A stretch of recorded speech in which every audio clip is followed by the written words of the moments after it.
All right, hi all. Dr. Shabbos here. I am going to go over the gastroenterology notes that are published on the course page. Okay, so this is week 1 and 2. Now I'm going to do this in 3 sections because it gets kind of long. So I'm shooting for about 30 minutes, 30-minute sections. I think I can do this in that amount of time. And so you can listen to at different times. You don't have to listen to all of it at one time. Easier to upload too, by the way. I tried to make it in one session and it wouldn't upload. It was too much information. So this is for anybody who can't make the class online when we meet on Monday morning, but we'll decide what we're going to do. This is all new for all of us, and we'll just kind of go from there. Basically, I'm going to go through. I'm not going to read the notes. I'm sure you guys can do that, but I may add my own thoughts, naturopathic thoughts on some of the topics. And the other thing I'll do is point out what I think is really important, or what you're going to see the most of, most commonly. Pathology and physiology is a lot of rote memorization, unfortunately. And the more times you see the information, the more it's going to sink in.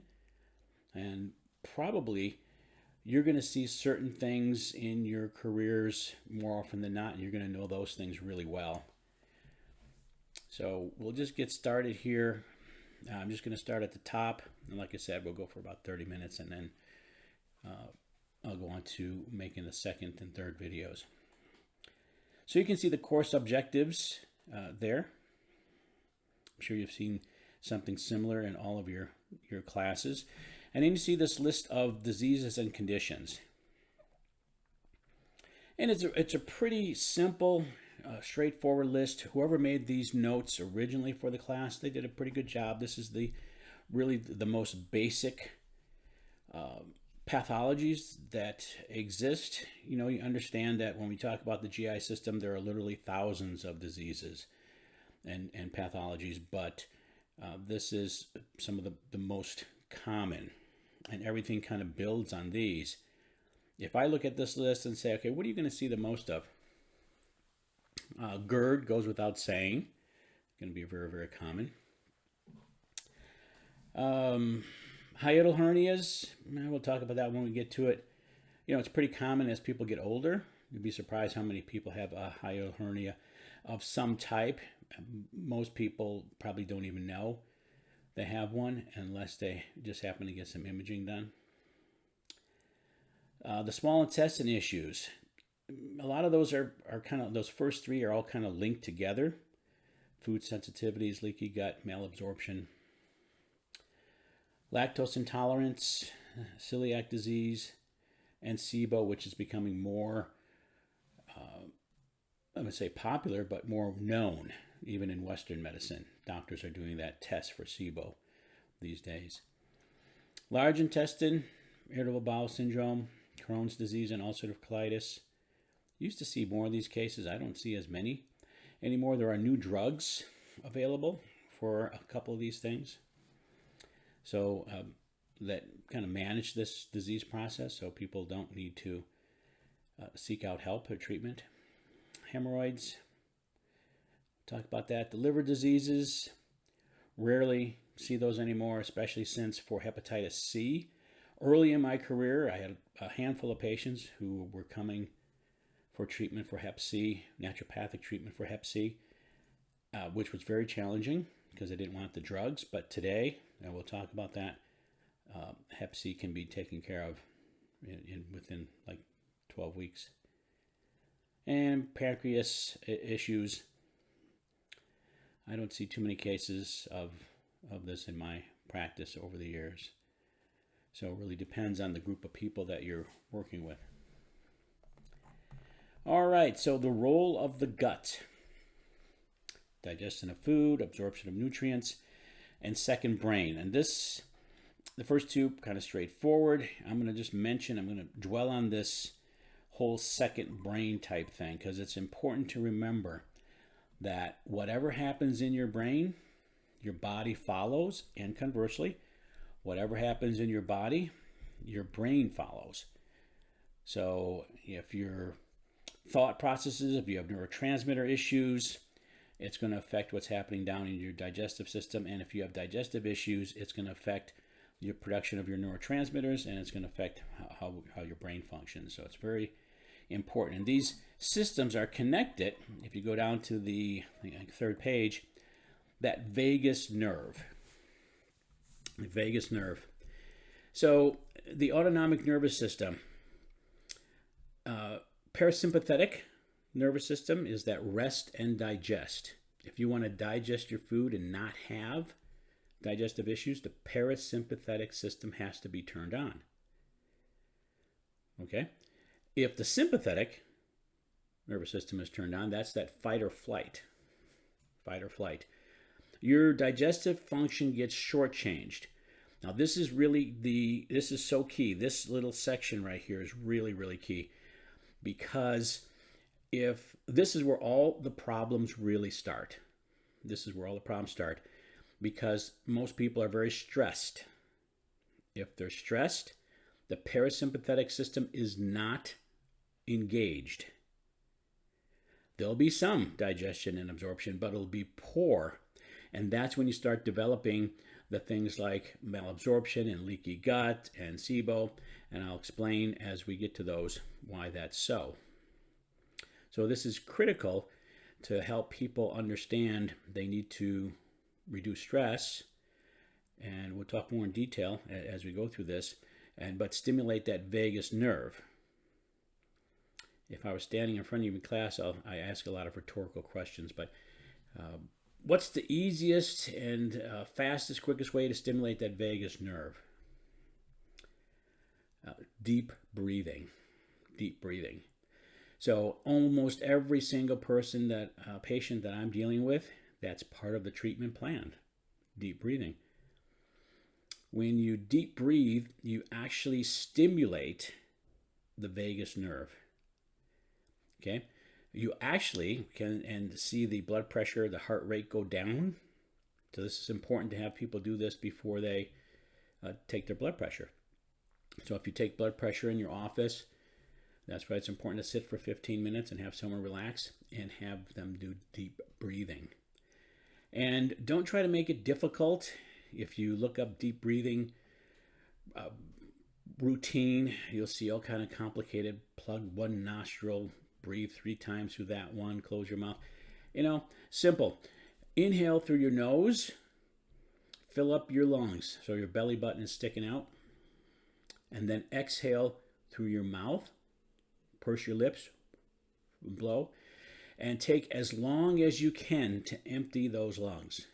Just keep going until you're every single drop of air you can get out is out. It's the exhale that stimulates the parasympathetic system. And you'll see the heart rate actually go down when you're doing this. Okay.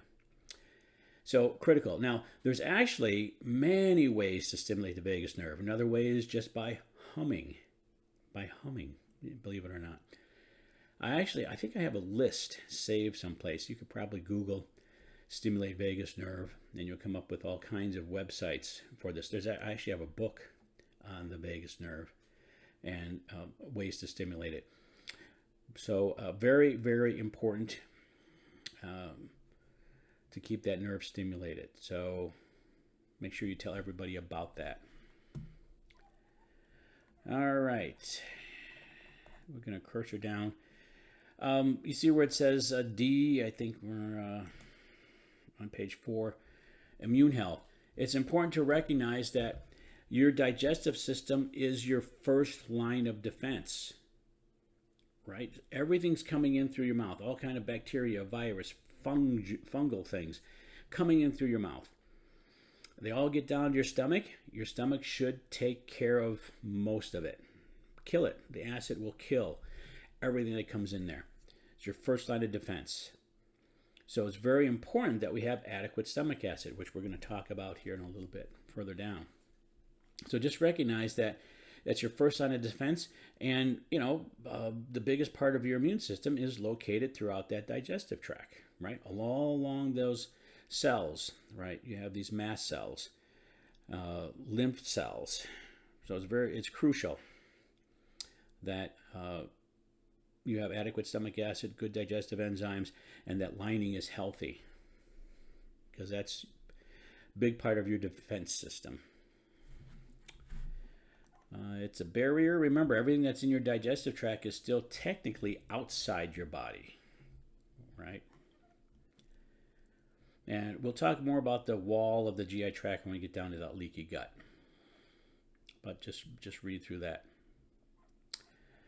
Organs. Let's see. Gastrointestinal tract, alimentary canal. In a living person, is 5 to 7 meters long. In a cadaver, it's 7 to 9 meters long. This is another great rhetorical question. So why is that? This is cocktail information, I like to say. You know, when you're standing around at a party and the conversation has kind of died off, you want to generate some interest. You know, wow, how come the cadaver intestines are longer? They don't continue growing like everybody thinks fingernails keep growing. They don't. Why is that? Well, in the living person, remember, the intestines are actually muscles, right? They're full of blood, and they're contracted, right? They're contracted. When the person's dead, there's no blood in there. The muscles are totally relaxed and lax. So they'll actually be longer, okay, because they're not contracted, because they're not functioning. Organs in the GI tract. I'm just going to point out one important thing right now on the mouth. Oral health is critical for overall health. So if you're doing a physical exam, I know you're checking the tongue, look at the gums, right? Look at the teeth. Make sure there aren't a lot of infections. You know, you can smell their breath. Bad breath, typically, first thing you want to think about is there's some kind of infection. Today, I rarely go to a medical conference that doesn't have one lecture on oral health as a root cause of illness in the body. So this is becoming kind of a major issue. They're recognizing that oral health really is where a lot of health starts. So make sure you might be the only person that looks in their mouth. Okay, so make sure that you really take a good look at that. All right, stomach. HCl. We're going to talk more about HCl when we get down to the GERD topic over there. Pernicious anemia. That's like an autoimmune disease where you don't make intrinsic factor. In days of long gone, it was called pernicious because this was once you got this, it was deadly. They didn't know, why do you have this anemia? They didn't recognize what was the cause. Today we just take B12.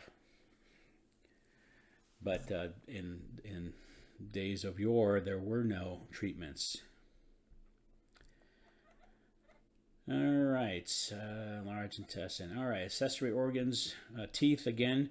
You really want to make sure you take a good look at that oral cavity, and make sure they're going to the dentist a couple times a year and taking care of any different issues.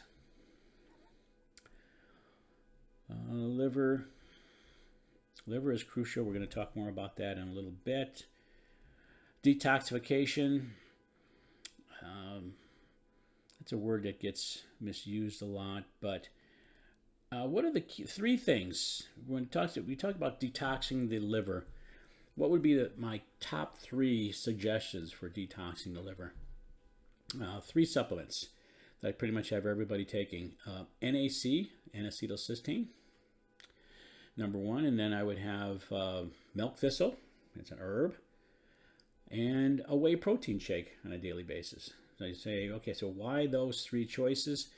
The milk thistle is just overall good modulator for the liver tissue.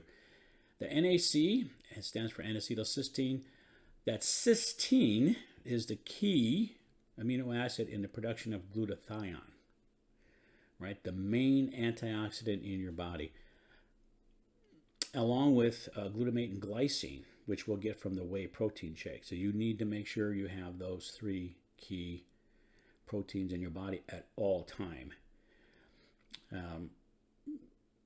So it goes to say, and we'll talk more about this, why, very low protein diets or vegetarian diets, you have to be caution with. You got to make sure you're getting enough of these three critical proteins so you can make glutathione in your body. All right, we'll talk about the gallbladder further on. And the pancreas, as you know, makes digestive enzymes, right, that help break down fats and carbohydrates. Okay, history taking. When I talk to you guys in person, I'm new to the school. I don't know how much physical exam training you get. I have some forms that maybe can make it easier. So we'll have to discuss whether you really need some kind of aid to help with giving an exam, for any part of the body. But, we have an abdominal examination form you could fill out, or because you want to do this in a very standard way. You want to make sure you have a process. So when you do an exam, you do it the same all the time, because that's why it's easier to, you don't miss anything, but easier for when you're making your notes. You're doing it systematically. Listening before touching, you're doing the physical exam. Auscultate, bowel sounds, normal. Okay, so you guys can fill me in on how much practice you need, or maybe we need to do this in class when we actually meet. You can let me know if that's something you want to do when we actually meet, which might be, in June. We can decide.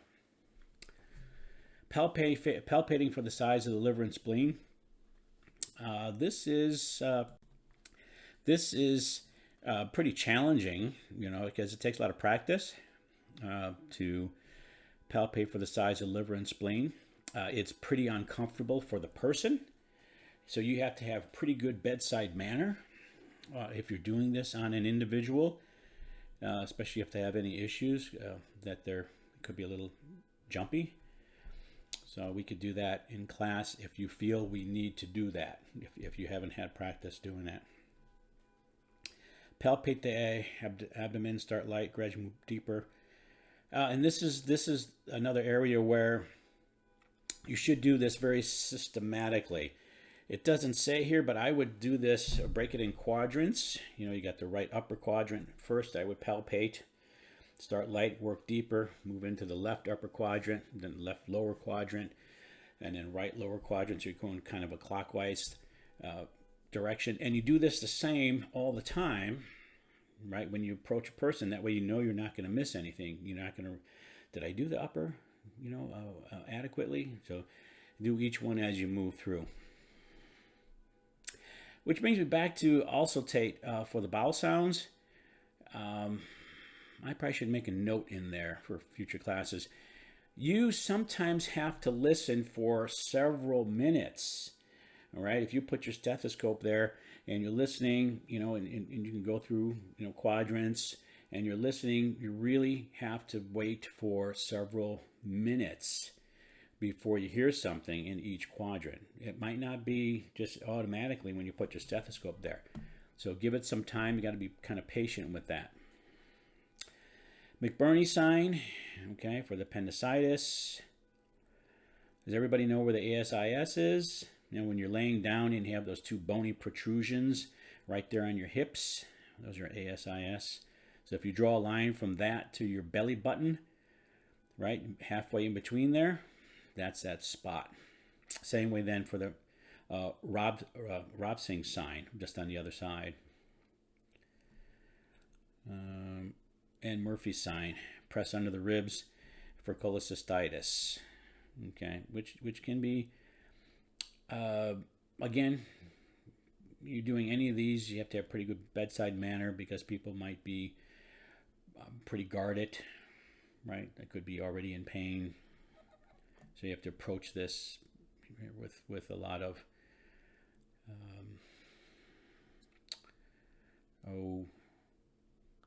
don't just jump in and do it. Just kind of ease into this and kind of prepare them. Testing. Various blood tests for diagnosing digestive system issues.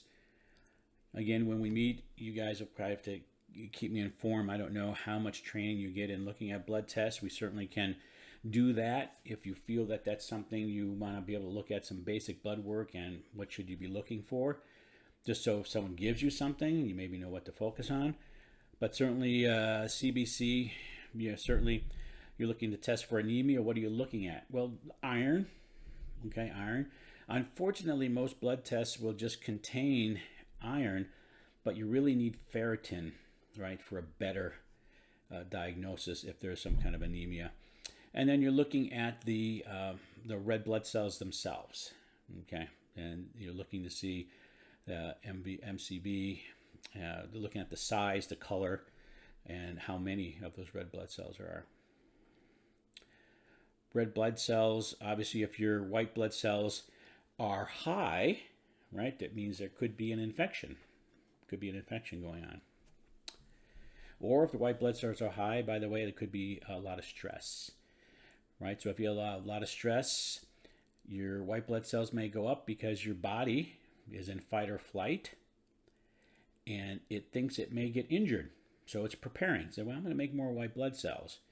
We're in fight or flight. If he decides to fight, I better be prepared. Platelets will go up as well so that you'll clot easier. So these are all indicators that will also tell you where their stress level is. So there's so much you can get just by looking at blood tests. I can tell exactly what's going on with somebody.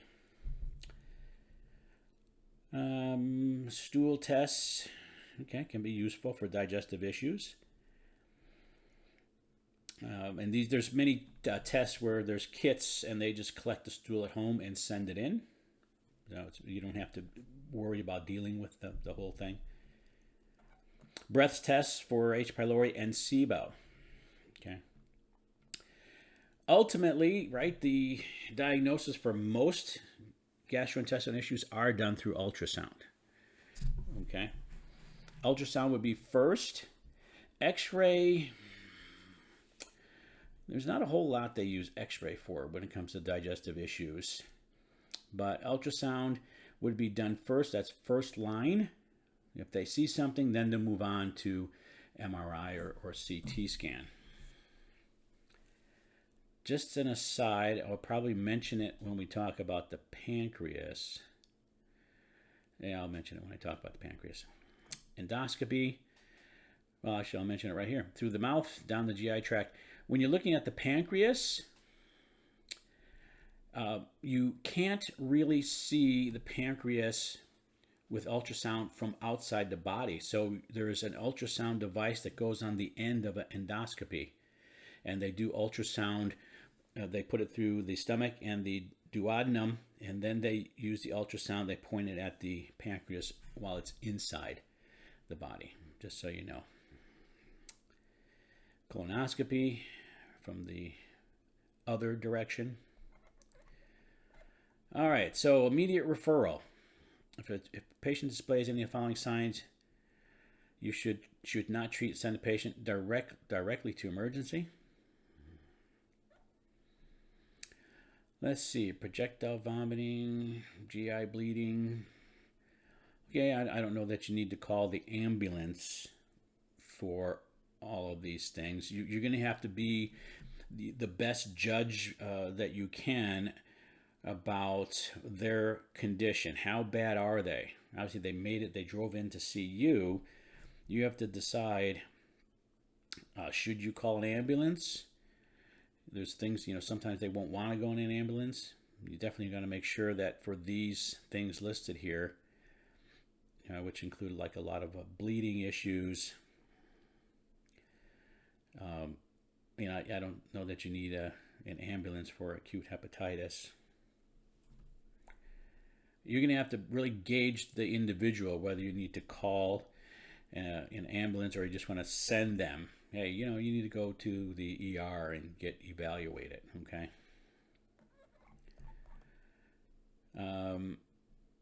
Now, the second list, right, B, item B, signs and symptoms requiring immediate referral, these would be more of the ambulance issues. Well, maybe not all of it. Sudden onset of symptoms, progressive worsening, yeah, guarding of abdomen, rebound pain, no improvement, high-pitched bowel sounds in rushes. What does that mean? High-pitched bowel sounds in rushes. That indicates that there is probably an intestinal obstruction.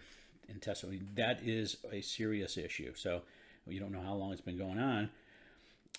If it's high-pitched bowel sounds and rushes, it's fairly new obstruction. When the bowel sounds disappear, it's been blocked for a while. So you want to get in there. It's high-pitched. That tells you, hey, let's do something immediately. Leukocytosis, I don't know, that's an ambulance issue.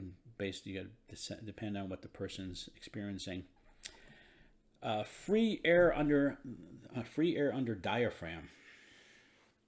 So and this isn't something, you're going to diagnose this based on a couple of signs and symptoms, because free air under the diaphragm is diagnosed but this is one you could do with an x-ray. So what this means is that there is a perforation, probably in the stomach, like from an ulcer, or it could be in the small intestine. So you've got a perforation, an opening from the stomach or small intestine into the abdominal cavity, and air is getting in there.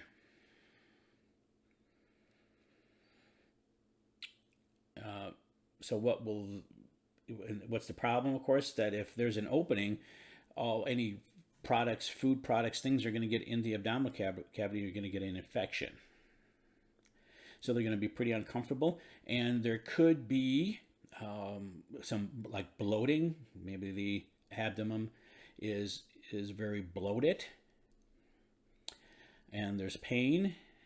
You might ask them, do you have an ulcer? Yeah, I've had an ulcer for a while. Well, it could have progressed to a perforation. So a little bit of history, a little bit of palpation, a feeling, and how there might give you an idea. Maybe there's this free air under the diaphragm. So that would be an emergency. And that's where that perforated ulcer is, right there. It could be H. pylori, or like an H. pylori and ulcers kind of go together.